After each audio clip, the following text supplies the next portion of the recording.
Hello, Laverne here, and thank you for joining me. May this video be a blessing to you, and may it honor and glorify God in His kingdom.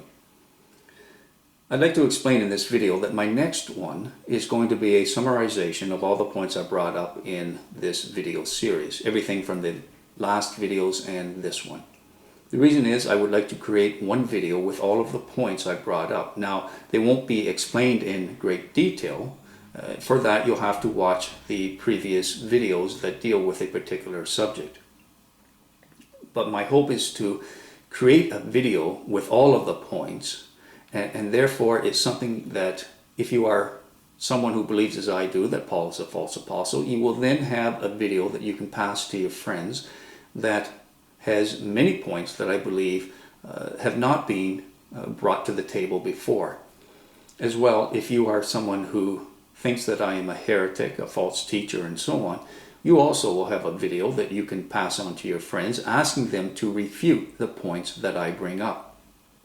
And so it's my hope to create a video that packages all of the information I've previously talked about. Now in this one I'm going to talk a little bit about the book of Acts, even though I have already spoken about it in past videos. For there is more information yet about the book of Acts. Now, a lot of people have written me, either by way of PM or comment, stating that if we accept that Paul is a false apostle, and we must do away with his writings, we must also do away with the book of Acts. But this couldn't be further from the truth, for there are mounds of information and evidence that point towards Paul being a false prophet in the book of Acts.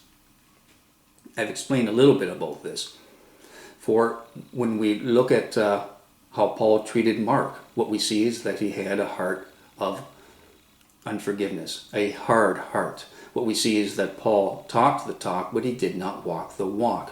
For Paul showed unforgiveness when he refused to let Mark travel with him, simply because on a previous occasion Mark chose to go a different way. He chose not to travel with Paul at that time. I've explained that the book of Acts shows Paul to be a liar as well. This is because Paul writes in one of his letters that he was given no particular instruction from the church when he met with the leaders of the church. We know this to be a lie from the book of Acts because we see that he was given specific instructions to take to the church in Antioch. One of the instructions being that no one is to eat food sacrificed to idols. But Paul contradicts this teaching, and he tells us that it's all right, it's acceptable to eat food sacrificed to idols, that it won't be counted against you. So Paul is shown to be a liar. Paul is also shown to be a hypocrite because he tells us that he lives and acts one way with one group of people and a different way with others. He'll act like someone who is not under the law when with the Gentile, and then with Jews he will act as if he is under the law, conforming to the regulations and traditions. So he's not truthful with the people that he's interacting with. He's an actor, and this shows him to be a hypocrite, someone that we can't see the true face of. He speaks differently depending on who he is with, and this will become even more evident as I explain things in this video, all coming from the book of Acts. I would now like to look at what's known as the Damascus experience, the time and place of when Paul converted. The problem is that there are different accounts of this story, all coming from Paul. We are told, for example, in one instance that his companions heard nothing. Then in another telling of the story, that his companions did hear the voice of God, and they became fearful. They didn't understand the voice and what was being said, but they heard that something was going on, and they were trembling. In another instance, we are told that Paul received the information that he is to be an apostle to the Gentiles from a man named Ananias. That while staying at the house of Judas, when he was blinded with the scales over his eyes, the man named Ananias came and delivered him this message. But then in another telling of the story by Paul, we are told that it was while on the road to Damascus that he was given this information by Jesus himself, that he would be the apostle to the Gentiles. And so there's all kinds of different tellings of the story of this Damascus experience. This alone should raise red flags.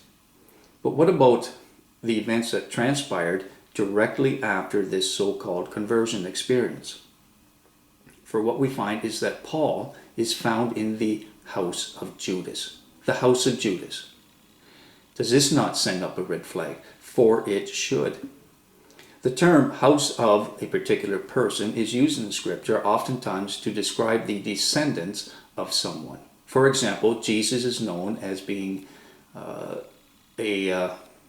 descendant of or from the house of David.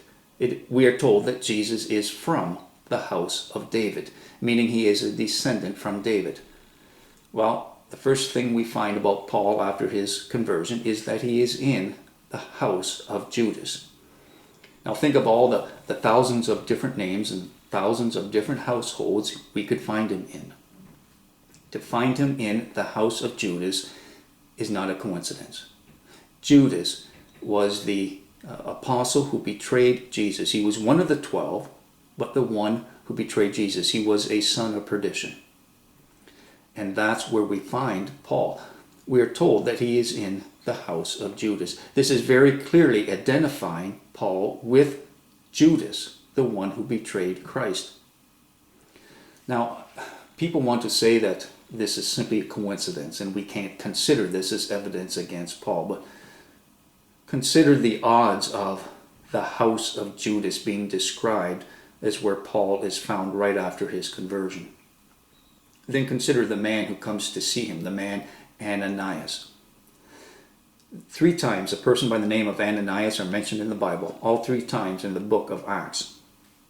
The first time is Ananias and his wife are said to have sold all of the property and given it to the church, but they are lying about this fact. The result is, the consequence of this, is that they are struck dead for this lie. So the name Ananias is connected to chronic lying. In fact, if you were to do a search of the name Ananias in English, the meaning of it is chronic liar. Now the third time, we'll skip the second time, that of the connection with Paul. We'll go to the third time Ananias is mentioned in Acts. It's around Acts 22. And Ananias, in this part of Acts, is the high priest, the Jewish high priest of the council. This is the man who is most responsible for the persecution and killing of Christians. So the name Ananias is connected to chronic lying and persecution of Christians, the head Pharisee. And in between, we have this other Ananias, who goes to the house of Judas and passes a message on to Paul, telling him he is to be an apostle to the Gentiles. And yet nobody sees a connection here. It means nothing to most Christians. But there's no way that these things are a coincidence. Rather, they are identifying marks pointing to Paul being a false apostle, being this ravening wolf that I've been talking about in this series. I mean, especially when you look at all of the other things I've brought up in the other videos. This is simply too many coincidences to pass it off as a coincidence. Now let's look at what happened with Ananias. For here we actually find Paul telling Ananias in the council that he is a Pharisee. In Acts 22, Paul doesn't state that he used to be a Pharisee or he was a Pharisee, but actually comes out and says he is a Pharisee. Now remember, Jesus warned us about the yeast of the Pharisee.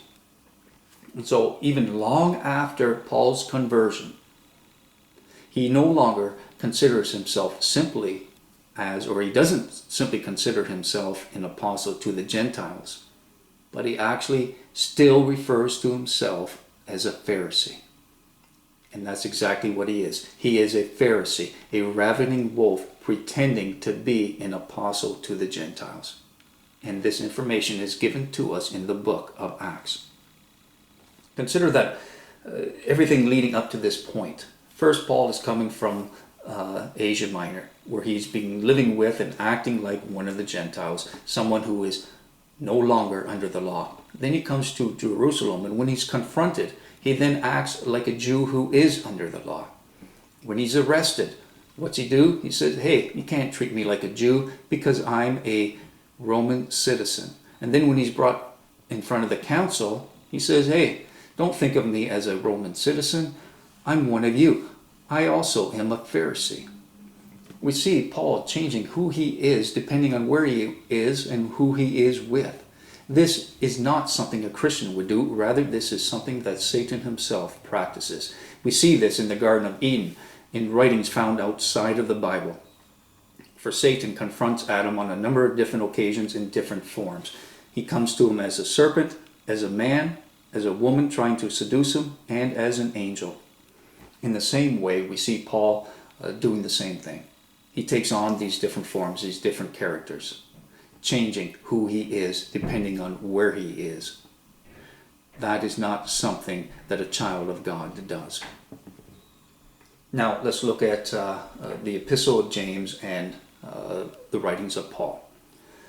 In the Epistle of James, what we see is that James is actually writing sometime prior to Peter's vision, where he is told that Gentiles are no longer to be considered unclean and that he will be an apostle to the Gentiles. We know this because James tells us that he is writing to the 12 tribes of Jews who have been dispersed and scattered throughout the world. Therefore, he could not have been writing at a time when the Gentiles were considered to be clean now, and that they were to go and to preach and teach to the Gentiles. Now, the letter to the Romans is written quite a while after this, and it is actually Paul refuting in part of his letter is refuting the teachings of James. We see that he talks about eating of meat and such, and he calls the one who is a vegetarian weak. He actually uses this term, that they are weak and we shouldn't cause them to stumble. This is a direct insult of James, who himself was a vegetarian. He also contradicts or refutes the teachings of James, in that James is saying that salvation is not by faith alone, that faith and works are what combined to cause us to fall under grace and to be saved, to be justified. However, in Paul's writings, he tells us that it is by faith. So there is a contradiction here. Paul is actually trying to refute the writings of James, going against the leadership of the church, who Jesus deemed to be the leader. That's what Paul is doing, and that is why in his last letter, 2 Timothy, we see Paul mentioning that he is abandoned, that everyone has abandoned him. Well, there's good reason for this. Paul is contradicting the teachings of the church, the apostle leadership that was established by Jesus. It's because he is a false apostle that Paul feels he's being abandoned. John tells us in 2 John that if someone is preaching and teaching a different gospel, a different Jesus, then we are to ostracize them. We are not to eat with them. We are not to invite them in our home. And that if we do so, we are then becoming a partner of their evil. This is why Paul was ostracized and abandoned in his later years. In the beginning of his ministry and later on, we see him writing to major churches. In the last years of his life, his last 4 writings are to individuals and to a small house church that the letter is titled Philemon. But it is mainly written to one person, that being Philemon. And the reason is because he's being abandoned. And so he can only write to individuals rather than to these large churches. People finally saw Paul for who he was, and that is a false apostle. All right, as always, I look forward to comments and messages. Till next time, peace and blessings.